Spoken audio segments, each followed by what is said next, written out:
Welcome, everybody. And hey there, Sean. How are you doing Hey, today? hey, Chris. Hope you can hear me okay. I can hear you great. We've got a big Okay. crowd on here. So, everybody, I'm excited to spend some time with you here today. As always, I'm Chris Brown, the CEO at Tax Hive, and welcome to our community event. Our goal is every Tuesday to bring in resources that we know can contribute in real meaningful ways to you as a business owner, as an entrepreneur. We love our relationship with API Law. Sean manages the group down there, does a fantastic job, does a lot of great work for our clients. So, Sean, we're super thankful to have you on today. Thanks for taking time out of your busy schedule to be here. Thank you, Chris. Everybody, as you know, our goal is to bring resources to you to just help you thrive as a business owner. API does a lot of things that help our business owners. Sean, you guys do a tremendous job with asset protection, which unfortunately, as a business owner, whether we like it or not, we've got a target on our back. I tell people it's not a case of when I'm or if I'm going to be sued, it's a case of when. The shakedowns that go on in this world are ridiculous. Estate planning, contract work.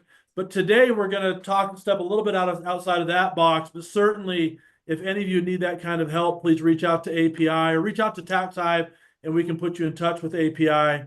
And there's even exclusive pricing for Tax Hive clients that we've been able to negotiate for all of you. But today, Sean, you're going to talk about some of the Fincen reporting. Yes. I don't want to totally let the cat out of the bag, but this is a really interesting one because all year long we've been told about fines that are coming, massive fines are coming if we don't file. And I think it was just was it the end of last week that a new ruling came Yeah. out? Last Tuesday. Yeah. So I heard about it on Monday, that there was a ruling at a court in Texas that came out about the FinCEN filings. And so I'm actually really excited that we already have this planned, that you're going to be able to get in front of our clients and help them unpack what is the FinCEN filing, but also what impact, if any, does this new ruling have? What should we be doing to be prepared for it, if anything? And I'm really excited to take some notes myself today. So everybody, for just I'm gonna say, Sean, for the next 45 minutes, put away your phone, grab a sheet of paper and a pen, pay attention. API and Sean do a great job, and they are here to help. So put your phones away, take some notes. Sean, I'm gonna let you take it away. Thank you, Chris. I really appreciate that. Let's bring up my screen here, you guys. Just take a second. There we go. Hopefully you guys can see our PowerPoint presentation. And Sean, just so you know, I'm seeing your screen great, so it looks like everything's working. Oh, good. Okay, let's get this PowerPoint going. And I just saw a comment that said FinCEN, boo, thumbs down. And I agree. This is a tough law, you guys, but it is still the law of the land. And let's get this rolling. I just am putting up the comments so I can see your guys' chat as we go. Yeah, Melissa, I agree. And thank you, Gene. Okay, guys, let's dig in. Let's dig in. We've been tracking this bill for a couple of years now from its inception, and our team has studied it quite extensively. So there's been some recent changes, though, that we do need to talk about. We need to get beyond the headlines, you guys. But before we dig in, I'm going to go ahead and read our disclaimer here to you, our disclosure. General communications during this media broadcast are protected by our privacy policy or work product. Legal and fulfillment services are provided by a law firm or licensed attorney. During this media broadcast, we cannot provide any kind of advice, explanation, opinion, or recommendation about possible legal rights, remedies, defenses, options, selection of forms, or strategies.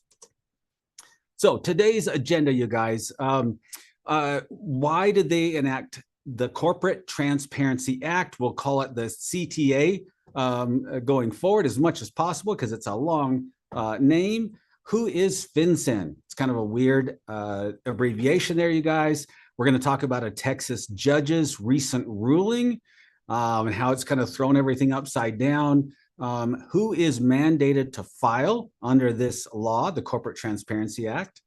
What must you disclose to the federal government? What is a beneficial owner? That's what they're asking for here, guys, is what is a beneficial owner? Is this a one-time thing? There are civil and criminal penalties for non-compliance. And what we found through doing this for thousands of our clients now this year, okay, we found some very interesting discoveries. We'll discuss it more towards the end after we go and kind of build some foundation here of what's happening. For those of you that are new to API law, we specialize in small to medium-sized business owners, protecting their assets, protecting their businesses from frivolous lawsuits, doing a couple main things, you guys. We try to make you as anonymous and private as possible, and then to have a very strong shield in case there is a frivolous lawsuit. We try to harden the target. Okay, so those are two big things that we accomplish for our clients, and we've been doing it for years. So that's the first block here, asset protection. Second one is we also protect your families through estate planning, and that business and family is all together as far as how we plan it, you guys. You can't separate the two as far as the planning goes. And that's, I think, is one of the key mistakes that a lot of our business owners make, is they don't plan for both parts of that. Guys, also on the registered agent side, we do compliance. And a lot of what we're talking about today is compliance with the federal government, but we also keep you compliant with your state and legal notices and your business mailings and all that stuff. So when you have a business and you're very busy, it's hard to follow all the updates to the state statutes, number one, and they change often, especially when administrations change, when a state goes from blue to red or back from red to blue and all that political nonsense. Statutes change, you guys, often.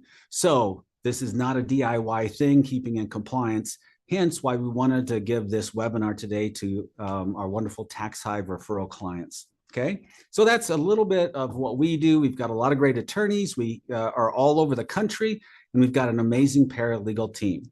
Okay, so let's talk about the Corporate Transparency Act and what it is. Number one, there's some misunderstandings out there about what this is. This was a bipartisan bill. Okay, so no matter what side of the fence you're on, and everything's politicized these days, especially this bill, it was a bipartisan bill. It was passed January 1st of 2021 under the Trump administration. Okay, he originally vetoed it. Then it came forward through the Republican House and Senate at the time, and it was passed right before the administration change. Okay, it was part of the National Defense Authorization Act, and the CTA includes significant reforms to anti-money laundering laws, and its original intent, you guys, was very noble, although the bill wasn't written very well and is being challenged, as we'll see here in a minute. Okay, but it was intended to help prevent and combat money laundering, terrorist financing, corruption, and tax fraud. So the bad guys are winning, you guys. Okay, terrorist groups and the cartels, they shuffle billions, if not trillions of dollars through our economy, through our banking system, our LLCs and trusts every single year. Okay, it's a real problem. It's not political. It's not made up. Okay, so there is a need for some sort of bill like this, but it has some issues. It has some problems. So let's dig in.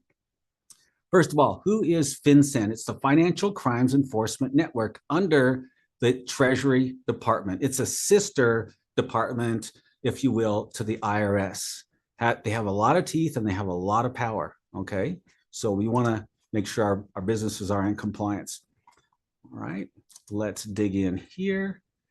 So before we get into kind of some of the meat and potatoes, some of you have seen the headlines, seen the updates, okay, about a Texas ruling that just hit this last week. Now, this is big, but on December 3rd, a U.S. District Court for the 11th District Court of Texas issued a nationwide preliminary injunction against the enforcement of the Corporate Transparency Act. Now, there's multiple lawsuits that are coming from different association, lobby groups, and so forth with a vested interest, okay?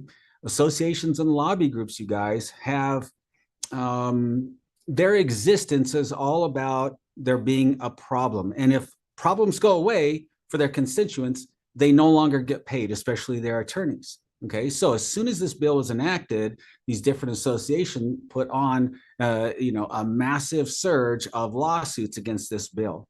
Okay. Now, this pause, this is a preliminary injunction against the Corporate Transparency Act. So it is a pause in the bill, and the deadline is kind of up in the air right now. And we'll go over this in the future. This injunction pauses the deadline that was for the end of the year. Okay. Now, I have read this judge's opinion. It was a boring, long read. Our paralegals know what's going on. You guys, our attorneys, know what's going on. So let's dig in here, okay? And let's talk about what this means to your business. It's more nuanced than just the headlines. So I've had, some of my friends comment, hey, we're sticking it to the government. They don't need to see all of my private stuff. Now, I agree with that. I agree that as in a capitalistic, free society, that we have a right to privacy, especially with our business dealings and our estate planning. And that's something we specialize in a law firm to make our clients anonymous through legal means. That does incorporate different types of business entities and trust to accomplish that goal. Okay, so I agree with much of what the criticism is of this bill. Okay, that's not legal advice, that's just a general opinion. Okay, now there is more to this this announcement than meets the eye. So we don't just take these headlines at their face value. We need to take a look at what's really happening here, you guys. Okay, so let's talk about what a preliminary injunction is. It's a court order that temporarily prevents a party from taking certain actions until a case's final determination, right? It's a powerful legal tool that's used to preserve the status quo and prevent irreparable harm to one party, which in the decision by the judge, there was a big section on potential irreparable harm, which is if I disclose that I own the company to the federal government, that could do irreparable harm to me.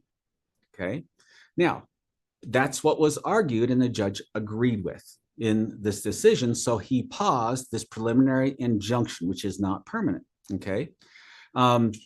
The irreparable harm would have been disclosure to the government. Now, it's pretty easy to find in most cases with most owners within about 5 minutes. With most of our owners that come to us, I could sit down, or any of our paralegals or anybody that's trying to sue you, and find out your home address, that you own this company, all the assets that you have on public records, skip tracing, our public record search software. It's out there. And the IRS / the Department of Treasury already knows all your stuff in most cases. Okay. So again, you guys, I understand the privacy part of this, but there's a lot of misinformation out there about what can be seen and what can't be seen. And we're going to really nail that down so you understand this bill and your obligations as a business owner here in a couple of slides. So hang tight. So we get asked in the last week, we've been flooded with calls. Does this mean the bill is repealed? No, this is still the law of the land, you guys. The court's injunction may be temporary, and Fincen is expected to appeal. All right. If the appeal succeeds, the CTA's requirements, including the December 31st deadline this year to file, okay, could quickly be reinstated. This judge, okay, could just pull his decision. Okay, that's what a preliminary injunction is. It's temporary. If the appeal fails, the enforcement pause may extend. Okay, but it's far from certain. All right. So we're going to talk about your options just towards the end of this presentation in about 15-20 minutes with this in place, you guys. But what I want to do is kind of lay a foundation for those of you as business owners that haven't heard much about this bill, and we're going to explain a little bit in more detail what your obligations may be under this bill. Okay, so who needs to file a Fincen report, what they call a BOIR, beneficial ownership interest report? Okay, information report. Sorry, I always mess that up. Okay. Domestic reporting companies are corporations, LLCs, or other entities created by filing a document with the Secretary of State or similar office. It's a bit of a gray area here, you guys, when they say or similar office. We have gotten some clarifications on that, like if you just do a DBA with your city or your state. Okay, some of our clients don't feel that requires a filing on just the DBA. Others will say, yes, I'm going to go ahead and file that DBA, and that's an individual decision. All right. Foreign reporting companies. So if you own real estate, say here in the United States, or invest in the United States, but you are a foreign citizen, okay, you are still required to file. Okay. And perhaps you have the biggest target on your back if you are foreign citizen investing into the United States. So let's talk. There are 23 exemptions, you guys, and there's 3 or 4 that come up all the time with our clients if they want to know if they're exempt. Probably the biggest one is, hey, I have this entity that's just sitting there that's just holding some vacant land. There's no cash flow, or I haven't used it in a couple of years, but I wanted to keep it open. Can I just shut it and not file? Okay. Now, if it qualifies with all 6 of these different qualifiers, you guys, then it would be considered an inactive entity and you don't have to file. Okay, but it has to meet all 6 criteria. And this is probably the most common question we get on if you need to file. All right. The entity was in existence on or before January 20th. The entity is not engaged in active business, meaning money's passing back and forth or any sort of other type of monetary assistance there. The entity is not owned by a foreign person. The entity has not experienced any change in ownership in the last 12-month period. The entity has not sent or received any funds in the amount greater than $1,000, either directly or through any financial account which the entity or any affiliate of the entity has had an interest in the preceding 12-month period. It's a lot to say there, guys, but I copied and pasted it right out of the bill. The entity does not otherwise hold any type of assets, whether in the United States or abroad, including any ownership, interests, so forth and so on. Okay. It's a lot to take in, you guys. It's a massive bill, but you can get, I'll give you a link at the end where you can get on one of our paralegals calendars and go over your particular situation if some of this stuff seems a little bit overwhelming at first. Okay. All right. And guys, keep your questions coming. I'll get to them in the chat and in the Q&A section when we get done, but I can see them rolling in here, but we'll get to them all, I promise. So let's talk about what information is actually reported to Fincen. This is a little spooky when you don't know, but guys, it's pretty straightforward. So 1, information about the company, full legal name, trade name, or DBA, like we talked about, current street address, we call it the PPB, primary place of business, state of formation, and your EIN or TIN, okay? Employee identification number or tax identification number, it's called both things, okay? So that has to go into the little report. PII on all beneficial owners. And we're going to define beneficial owner here coming up, but it's personally identifiable information. So on each owner that owns more than 25% of the company, you need the full legal name, date of birth, current residential street address, not of the business, but of their home address or where they live, unique ID number and jurisdiction. So passport, state ID, driver's license, and we need an image of that document. We've got a great portal. We've automated this process for you guys. Also, we need PII on applicant reporting companies created on or after January 1st of 2024. Meaning, let's say you set up a new company, you would typically have 90 days to file your Fincen report even on a new company, okay? So that's what the law states.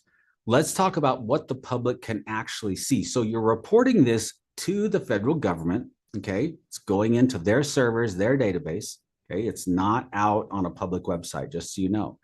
But law enforcement, in furtherance of national security, intelligence, or law enforcement activity can get access to the database. U.S. Department of Treasury, okay, can access for purposes of tax administration. State, local, and tribal law enforcement may access with a subpoena, may be shared with foreign countries under certain circumstances, and may be disclosed to financial institutions with the consent of you, the business owner, to facilitate the financial institution's compliance with verifying the identity of a customer. So let's say you go in to get a business loan for $20 million. For capital for your business. And the lender says, hey, look, I'm going to pull from the Fincen database. You need to sign this disclosure, this agreement that we can pull from the Fincen database and verify that you own your business. They've already looked on the Secretary of State site because in most cases, okay, that's public information unless we set it up for you, okay? We've got some ways to get around that. that are legal and creative. But again, they'll do that. They'll look at your articles of incorporation, and then they may want a secondary confirmation that you own and control this company. Now, you can say no to the bank, but then they can also decline to lend you money. That is their right if you don't meet their criteria. Okay. So who or what is a beneficial owner? Kind of a weird word, but what they want to see is the people standing behind the scenes, even if they're not on the paperwork, okay, on who is in control of the company. Okay, remember what this bill was created to do. It was created to go after criminals, terrorists, money launderers, the cartels, anybody that's involved in the slave trades and so forth. There's more slaves on the planet today than there are at any other time in our on Earth, guys. So this is real serious stuff. Okay, so they want to know who exercises substantial control over that company. They want to know who controls at least 25% or more of ownership interests. And those ownership interests could be direct or indirect. All right. So let's talk about what that term substantial control means.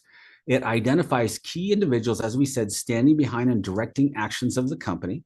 All right. I had a client, bless his heart, and this is when the bill was first announced. He said, hey, can I just put my brother-in-law on all of my LLCs? And I said, yes, but when you have to disclose, you'll still have to be there as the person that is the beneficial owner that has substantial control. He says, well, not if I've taken my name off of everything. I said, well, you would end up in a situation if there's ever an audit or ever a problem where you would pit yourself against your brother-in-law testifying against you, and you both might go to jail. Okay. So again, this is weird stuff, but they've thought of a lot of ways around how people might try to circumvent this law. Okay. If somebody in the business serves as a senior officer, they have to be on the report as well. If they're somebody that's authorized to remove senior officers or a majority of the board, that's beneficial ownership. Someone that directs, determines, influences the important decisions, like sale, lease, or mortgage of principal assets. I'm just going to roll through these here real quick, you guys. You get it. The operations of the company that are substantial, okay? And any other form of substantial control. And there's a whole section in the law that talks about some of those other forms in options and all kinds of other stuff, guys, okay? So I'll leave that there for just a second. Yes, Jonathan, I'm just going to answer this one real quick. I thought this was a good one. We will have a recording of this. It's a Zoom recording, so it won't be the highest quality. But yes, Jonathan, we'll get you out a recording, and you can request that from us. We'll give you an email that you can request a recording of this as well. Great question, Gene. I'll get to that at the here in just a few minutes. Okay, when do you need to file to do an update with the BOI report? And now this is the part of the bill that really ticked off a lot of small business owners, and I don't blame them. So not only do you have to do the initial filing, disclose who the owners are of the company, anytime there's a material change to your company name, your company address, the ownership of your company, if you let somebody go that's a beneficial owner or get them out of the partnership, okay, then that all needs to be updated within 30 days, okay? That seems very Orwellian to me, and it's like Big Brother's watching at all turns. That doesn't make any sense to me, and I don't blame all these legal challenges that have come down on this, okay? So now there are some exemptions, you guys. So if a reporting company changes its status, like let's say you go from nonprofit to profit, that needs to get reported. If you go from a nonprofit, go the other direction around, so you go from profit to nonprofit, that needs to get reported. So a status change of the company type from exempt to non-exempt does need to get reported, along with any other material changes I've listed there. And that's not even all the changes, you guys, but in the essence of time, I'll just leave it at that. Okay. All right. And then let's briefly talk about the civil and criminal penalties. They did put a lot of teeth in this bill.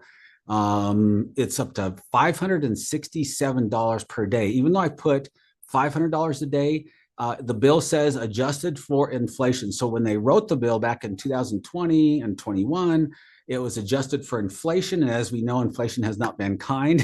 So it's about $567 per day of civil penalties, $5,000 per violation on the criminal side, and no more than 5 years in jail per violation. All right. So I won't delve into this, guys. This would take an hour to go over all the penalty phase of this. Just know they are very real. And that's why it's important that we understand the recent changes on what happened and how we as a responsible business owner need to look at these changes and still be prepared. All right. So we talk about staying the course. Some of our clients have said, well, with the judge's order, with the stay, with the preliminary injunction, should I file or should I not file? Now, we can't necessarily give you a yes or no on that because you are the business owner. What we can do is tell you the ramifications if you still voluntarily file versus not filing at this time, meaning pausing your filing. All right. But we can't give you that final ultimatum. We can tell you what's going to happen with either direction that you go. Okay. So it's entirely your decision as the business owner if you still want to voluntarily file. Okay. The appeals process could reverse the injunction at any time. Okay. Many of our clients have continued their filings to ensure they won't be caught off guard. And I'm not saying you have to. I'm just telling you what some business owners are choosing to do. Some are choosing to avoid the rush, meaning when or if the CTA enforcement resumes, those who haven't filed may have a rush to meet deadlines. Okay. And trust me, I know what that's like. Right now, the Fincen servers are going down because there's so much traffic on them. I can see our paralegals and I hear them talking, oh, Fincen's down again or Fincen's paused again. So it's frustrating, okay? But I always say being proactive reduces stress for everyone. For now, you may want to stay the course and continue filing to maintain compliance readiness, okay? If circumstances change, you'll already have a solid foundation in place. I had one of my good friends that said, hey, I'm going to pause. I'm going to wait to see what happens. Now, he already has everything gathered. He's got his IDs ready. He's got a big company structure. And so he's got all of his information to us. He's already paid us to get all that gathered for him. Okay. So he's just saying, hey, let's just hold on a second, but he's ready to go when that happens. Okay, so we're saying be conservative. Don't just react to a headline, say, oh, I don't have to think about this again. No, this is important, guys, to pay attention to if things change. Okay, so we're closely monitoring the situation. We're going to keep you informed of any updates. Really critical that you stay close to us on this. Okay, so updates. Just yesterday, let's see. Yes, yesterday, Fincen put this particular little blurb right up on their site, just front and center.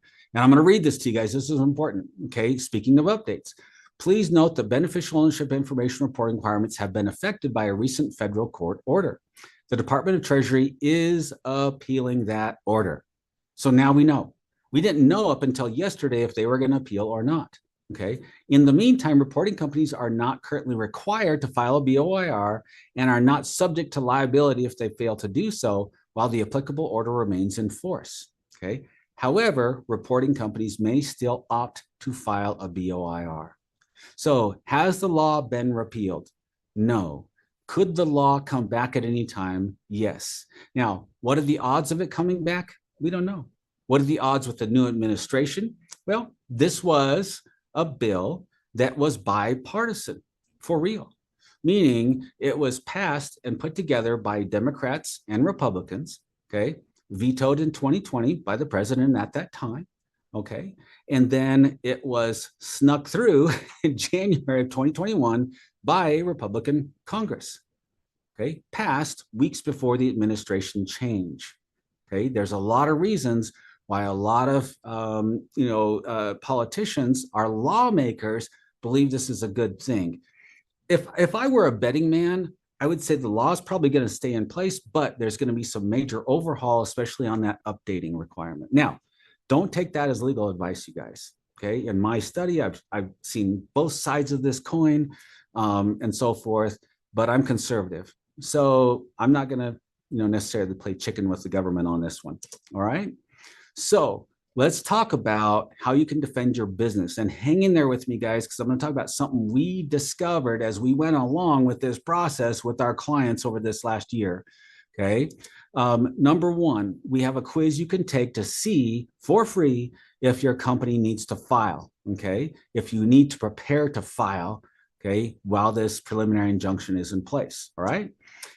We can help you develop policies on remaining compliant, not only with the federal law, but with your business, employee handbooks, things like that. And we can double check on your LLC to make sure it's compliant with the state. And we'll talk a little bit more about that in the next slide. We also, and this gets sticky in some cases, help you identify who the beneficial owners are of your company. Okay, especially if you have like children employed at your company through tax strategy. I mean, Tax Hive has a lot of amazing strategies that I've seen them employ.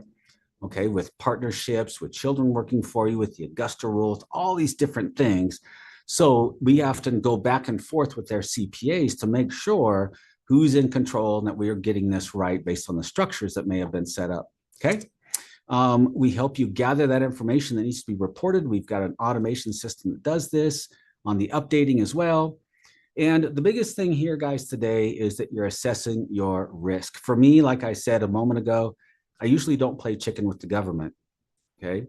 You know, I don't speed and say I'm not speeding unless I get a ticket. Okay. So again, there's some analogies I could do all day long with this stuff. And, you know, you'll have to make your own risk assessment on this thing, and stay really close to us in our newsletter and our updates so you can stay informed beyond the headlines, you guys. It's really important. Okay. Now, here's something that came out of this that we didn't expect, meaning we you know, thousands of people that came to us this year and their businesses, we found a lot of problems with their LLCs. Okay. And this is the short list, I promise. Okay.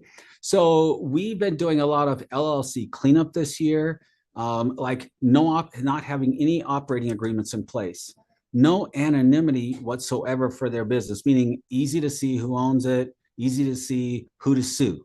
That's a big thing that we saw, which was really spooky in behalf of our clients. Partnership paperwork not in place. LLCs not actually active and in current compliance with their state, meaning they forgot to renew. In some cases, they had been so far out that they had lost their name. Okay. Meaning we had to reinstate and pray that the name would still be available. And if you get sued and you're out of compliance, there is no corporate veil to protect you. The corporate veil that protects your personal assets from your business activities does not exist if you don't renew, if your paperwork's not in place with the state and the federal government, okay? And the judge will say, well, you don't have a business. You're not taking it seriously. You didn't even renew it. It's like getting pulled over and not having the tags renewed on your car. Okay, same thing with your business, guys. And there's a lot more to it than a car registration, but we found a lot of this that the clients just didn't know. They didn't even have an actively legal business in their state, which is problematic on many levels. Okay, ownership interests were in doubt. They had to clean some stuff up, and we helped them do that and get some advice on how to get the appropriate paperwork and decision making done in that case. Okay. No registered agent in place. Guys, this is a massive mistake. If you're your own registered agent, if you're getting your own legal mailings, okay, it just exposes who you are unnecessarily. It's really easy to find all your stuff, okay? Missing corporate documents, like our clients didn't have their operating agreements, articles of incorporation, meeting notes. I mean, all kinds of things that were missing. They didn't have any idea how to go to find, and our paralegals got it scrounged up or made those documents for them. Okay. We had just today, one of my paralegals came in and we were talking about a scenario, and a client thought that they were an LLC, but they were a corporation. Okay. So they had the wrong business entity type. And so they didn't realize it and so forth, which can have tax implications and other implications as well. But guys, let us double check and make sure you have the right structure in place for what you're doing in your business type. That's really critical, okay? No business succession plan, meaning if you pass away or you are incapacitated, will your business need to go through probate? Okay. There's no immediate assumption that it's just going to go to your spouse. Okay. Or your partner. Okay. And do you have a plan for a buyout? Okay. So there's a lot in there that we can put into the language of your operating agreement. And if you don't have it, there's going to be a big mess on the other side. Okay. So we found a lot of our clients didn't have a business succession plan in place. That's simple to do. And their business was not tied to an asset protection plan or tied into their trust work, or what we call in layman's terms, an estate plan. Okay. All big mistakes, you guys. Okay. You've got your business over here, you've got your family assets over here, but the two need to be talking to each other, and you need to prepare against changes to the law in your state, both for estate planning and how estates are taxed, especially. Okay. I don't know if we have anybody from Washington State in here, but I just was working with a client in Washington State, and boy, the state taxes, it's where I grew up, are really rough up there. Okay. And there's changes that happen. Right. And just like this change in this Corporate Transparency Act, boy, it's a volatile out there, guys. And sometimes you're not sure where to turn to on how to remain compliant, also get a great asset protection plan in place, how to be private, anonymous, and harden that target. Okay. So let me give you some tools here, you guys, then we'll get to some Q&A. Number one, scan with your phones, and I'll post that link up here, but you can take our quiz. All right. And I'll pull the link in here in just a second, you guys. Bear with me. Let me see all my spreadsheets. I'll leave that up just for a second, guys, as you're scanning with your phones. Yes, it was it ruled inconstitutional, guys. Again, read this thing. The judge makes some very sarcastic comments. I think he mentioned the Three Stooges. I don't know, but he was not kind on the government's defense of this bill. And I don't agree with all of his opinions, but I don't agree with all the government's opinions either. There's, I think, truth on either side there. Okay, guys, let me give you the link. And as I do that, Gene had a great question. A person who has a sole proprietorship run as a DBA, but does not have an EIN for that business, does not have to file a BOI. Is that correct? It's a great question. And if you have not filed with the Secretary of State, you may not have to file. Okay. And created a formal LLC. No, yeah. So just the DBA with an EIN, you may not have to file. Thank you, Melissa. Thank you, Jonathan. Alex, sorry, I just joined. Will there be a recording? Yes, Alex, there will be a recording.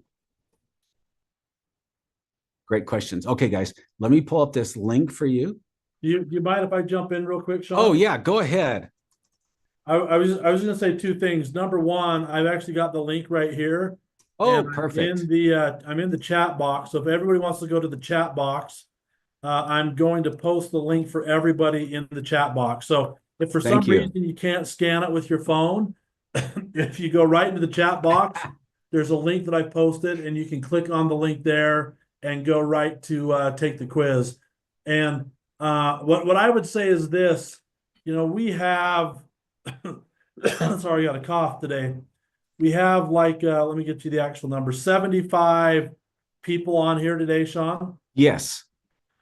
Every single one of you, Sean should see 75 people taking that quiz.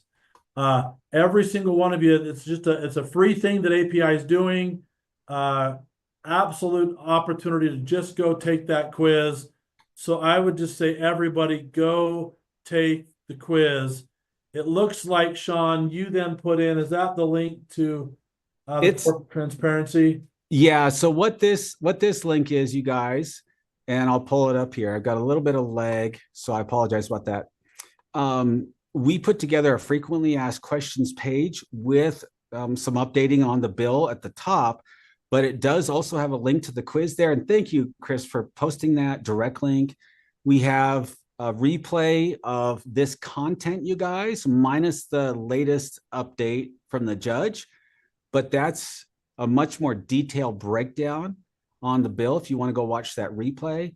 And then you can get on for a free paralegal consultation here, or let me give you another QR code right here, you guys, to get on Karen's calendar. And I'll go grab that link. Chris, you may not have that one. No, I don't have that one. If you grab that, I Yes, would sir. just invite everybody. Again, we throw our weight around a little bit, and we get these partners to come in and provide just great content, which is exactly what Sean's done, but also stuff like this where you can meet with a member of Sean's team for free and just talk through things. And whether that's for the Fincen reporting, whether that's for estate planning, Karen's amazing. She can help with anything. Sean has an entire team that can really help out there. They do a great job, paralegals, free conversation. So I would just kind of add my endorsement. Every single person on here should go schedule that conversation with Karen, go take that quiz and see what they can do, see what we can do to help you out. I think Sean threw that link in there. So if you look in the chat, the last two links, one's from me to take the quiz, the other's from Sean to schedule a free consult with Karen. Every single person should go do that before they go do the next thing. All this kind of stuff when it comes to legal matters are things that don't matter until they do. And then when they do matter, it's too late to fix them. So an ounce of prevention here is worth a pound of cure. I just wanted, Sean, I know you might want to answer some more questions, but I wanted to throw in my 2 cents to say, go schedule the conversation, go have the conversation, flush out what is or isn't going on in your world, and let API give you some direction. If they can help you, they'll tell you, and they do a great job with the solutions. If they can't, the great thing about Sean's team is they'll tell you you're dialed in, and then you at least have the peace of mind. But go get it taken care of. Sean, I'll jump off and let you wrap things up, but I wanted to say thanks and tell everybody to make sure to get scheduled with you. No, thank you. Thank you, Chris. I really appreciate that. Lucian, Lucian asks, do you have a link for the LLC cleanup services? And yes, just get on Karen's calendar. I reposted that link, Lucian, right there. And again, we've got a lot of paralegals, but Karen specializes in this as well.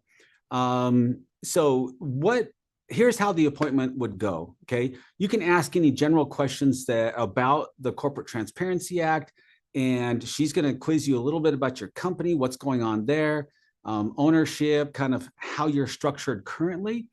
And she's going to immediately know very quickly where you're at with your liability profile. Okay. Or you can call it a risk profile. We call it a liability profile, both with compliance and with lawsuit mitigation or protection. Okay. But the LLC cleanup, yeah, I mean, she can take a look at an existing operating agreement, or if you don't have one, guys, we do have a pricing schedule on certain products. They're very nominal. For example, let's say you don't have an operating agreement. That's a big mistake, especially that you don't have a succession plan for your business. Meaning if you pass or you get incapacitated, your business, it'll hard to flow those monies to your family members or partners possibly that need those funds while you're incapacitated. Okay. So that's just $150 to get an operating agreement, which is dirt cheap compared to normal law firms that might charge you $1,500 to do it, for example. And I know my competitors well. Okay. Now we're a national law firm, you guys. So no matter what state you're in, we can help you. Okay. Our attorneys are licensed all over the place. All right. Great questions here. I think there was an article posted. Thank you for posting that. I'm going to bring that up here. And this was from the National Law Review. And actually, I saw this hit because I subscribed to the National Law Review. Okay, I'm going to pull this article over. And thank you for posting that, Adeji. Sorry if I'm not saying your name right. Just taking a second here to come over. There we go. I've got about 1 million tabs opened and running Zoom, so my memory is a bit sucked up, it looks like here. Okay, so again, there's some great information out there, you guys, and this is one of the sources I actually trust, okay, because they're not politically motivated, in my opinion, okay? But one thing that I did after reading several opinions out there is I went straight to the decision, and I'll just hold this up here, guys. I'm not even going to try to pull up the judge's decision because it's so long, but it's the memorandum opinion and order. Okay. And this is by Judge Mazant. All right. So I won't get into the weeds on that. One of the big things that we found was, especially with the LLC cleanups that we've done this year, is that a lot of our owners, from the time they started their business to where they're at now, or they're ramping quickly, okay, don't have the asset protection in place that they need, or anonymity. And we'd rather do it in the early part of your business so that as you grow more revenue and assets and more things for people to come target you with, okay, because the more money you make, the bigger target you seem to get on your back. We like to do that when you're getting your business started, or you're not a international, billion-dollar company. Okay, so that's why I say we work with small to medium-sized business owners. Estate planning was one of the big things that we noticed was lacking in many of our even seasoned business owners, where they just had a basic will in place, but no trust. A will does not stop your business and or your personal assets from going through probate. It does not give any asset protection whatsoever. Okay. It's a document that can be challenged easily. Now, I'm not going to go into a whole lesson on estate planning, but that is one of the big areas that we found that our business owners could really improve at with their overall plan, both asset protection and estate planning. Okay. Great comments and questions, you guys. Let me make sure I've caught everybody. Now there's a Q&A section. Let me make sure I'm pulling those up. That's all the questions I can see from the chat. Melissa, great question. Is there a way to maintain the corporate veil in ownership with the Fincen reporting requirement? Yes, meaning let's say that we set up an LLC for you, and then we do an out-of-state holding company like in Nevada or Wyoming and make you a lot more anonymous and private. And then let's say we do a trust for you as well. Okay, all those legal protections and anonymity are still in place on the public face of your business. Okay. Now, the only time necessarily that you would need to worry about Fincen is if they're coming after you for criminal charges. Okay. Then your information could be exposed to law enforcement officers of some kind. Now, the argument that the plaintiffs made in this case is it gives the government too much power, okay, over private businesses. And I actually agree with that on the updating section of this bill. Okay, now there's the Commerce Clause that was argued and all kinds of different things. Okay, and you can go check the bill out yourself, but that's a great question, Melissa. But no, not to the general public. Your information is not exposed. Great question here from Daniel. Can anyone offer to help fill out the BOIR? I'm getting a lot of solicitations, but I only thought a lawyer could help file the report.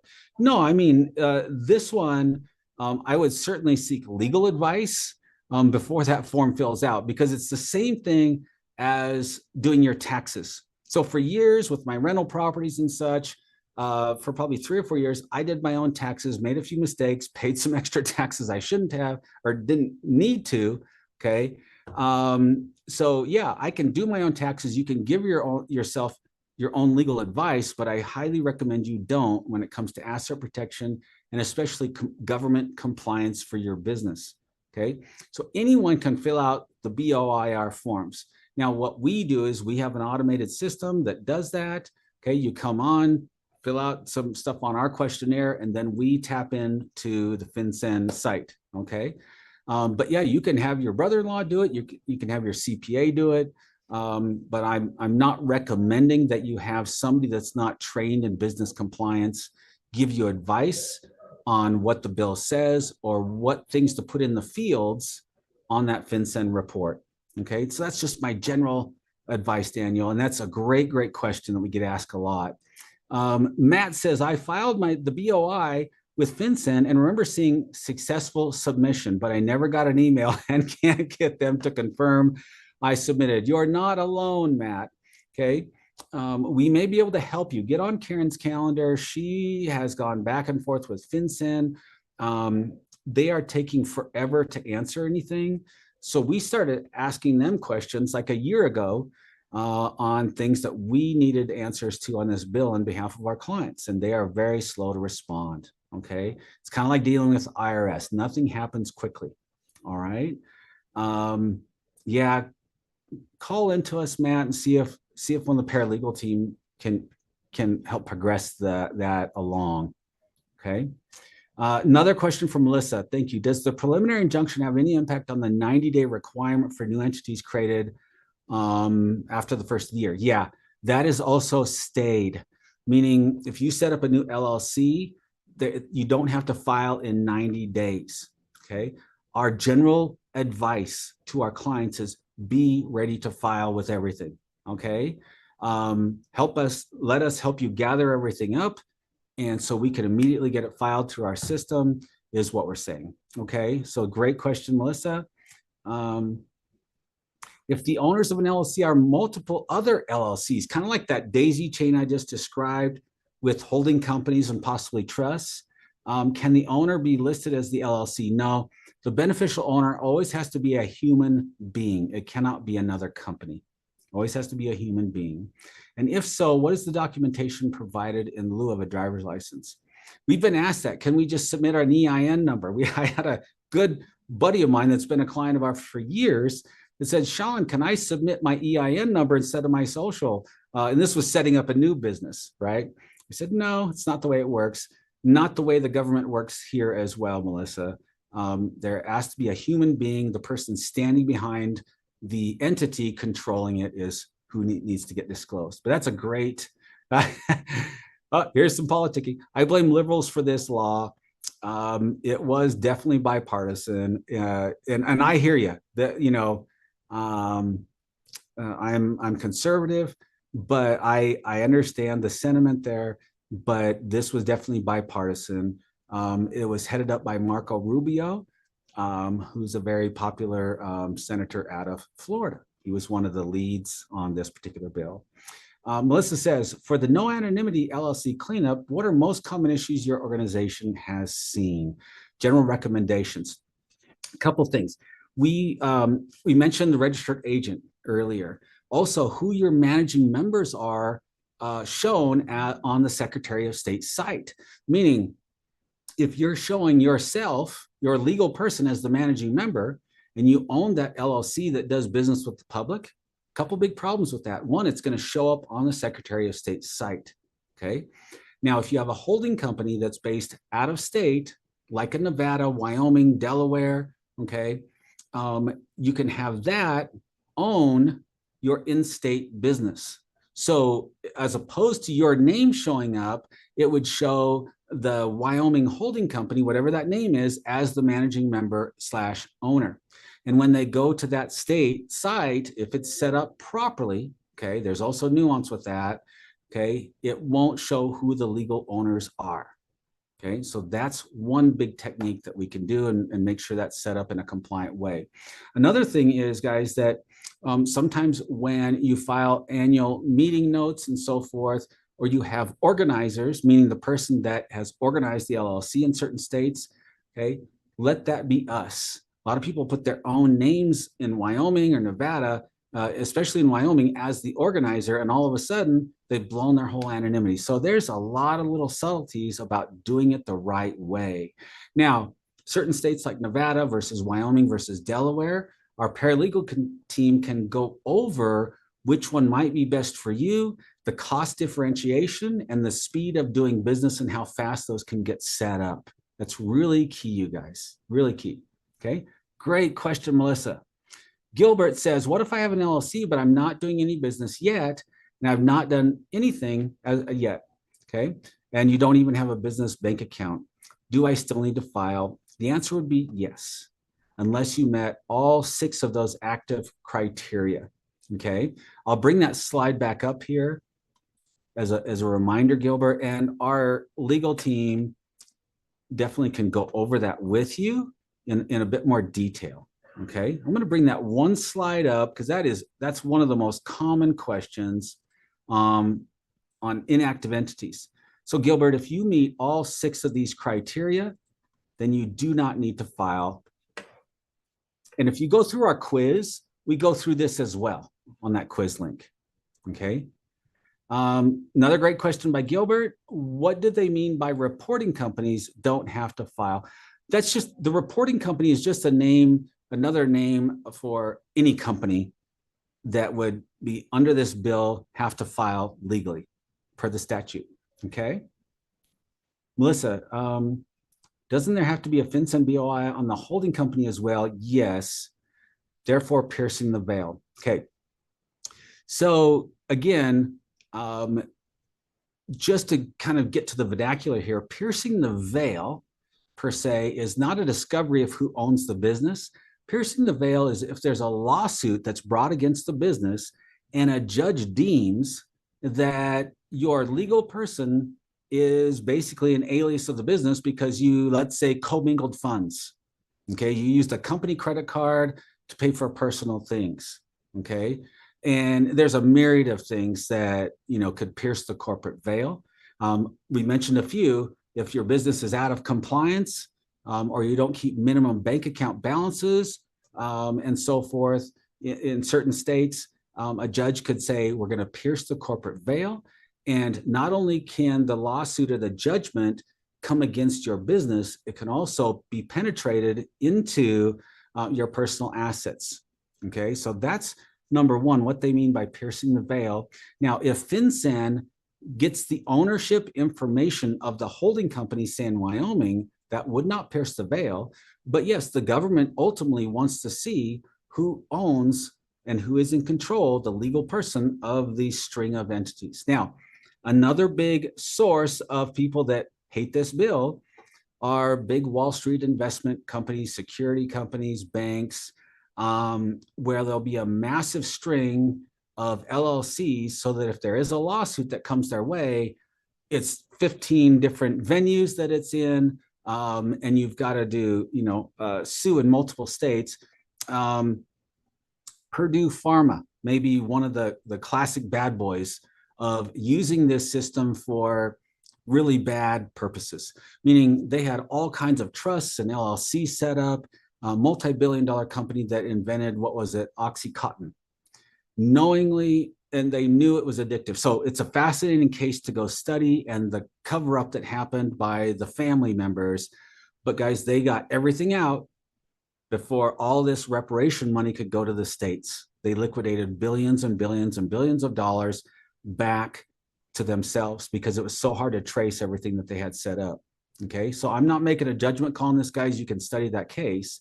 But for every time we hear that I don't want the government to see my personal stuff, there's another case over here that said if the government would have been able to track what these particular people or criminals were doing, thousands or hundreds of thousands of lives maybe could have been saved. So where that balance is, guys, I don't know. Okay. But I hope that our lawmakers can figure it out because it's really important. Okay. Eric, with a holding company in place, who files the tax return? The holding company, well, with my rentals, what I do, and I can't give specific tax advice, but I can tell you what I do. The LLC that holds the rental property in the state where it's at, okay, is a disregarded entity to the IRS, meaning the monies flow up to the holding company and I file out of the holding company. Now, that's a great question to ask the wonderful folks at Tax Hive, Eric. That's just what I do, okay? So I don't have to file multiple tax returns or more than I need to because the IRS does allow us to do a pass-through and have a disregarded entity that doesn't need to file a return, okay? Yes, no, Gene, the government did file that appeal, and they posted it on their website. I can see your link right there, and thank you. Everybody go take a look and read on that link. If you would like to get on our newsletter, just let Karen know when you get on her calendar, her email, okay? I'm making her in charge of all the follow-up with this, you guys. So go ahead and hit her up. She's wonderful. Karen's email is right here. So if you want to get on our newsletter, just say, Karen, you have my permission to add me to your newsletter list. Without that permission, we can't add you, just based on spamming laws. We don't ever spam anybody. Okay. All right. I hope I've gotten to everybody. Let me just take one last look at the chat and the Q&A. Oh, okay, Gilbert, here's a good one. LegalZoom set up the Delaware LLC. So how do I find out if they set it up as right as you're saying? I've had Delaware LLCs myself to avoid death threats on rental properties, okay? So in the state of Florida, where I was investing at the time. So have our paralegal team take a look at your stuff. It may be just fine, okay? I'm not a big proponent of online, what we call template generator companies or trust mills. Those can be very problematic, but we clean those up, okay? When the trust or the will has not been done right, or the LLC might have not been the right way, okay? Right now, Gilbert, there is a hold on filing by the end of the year.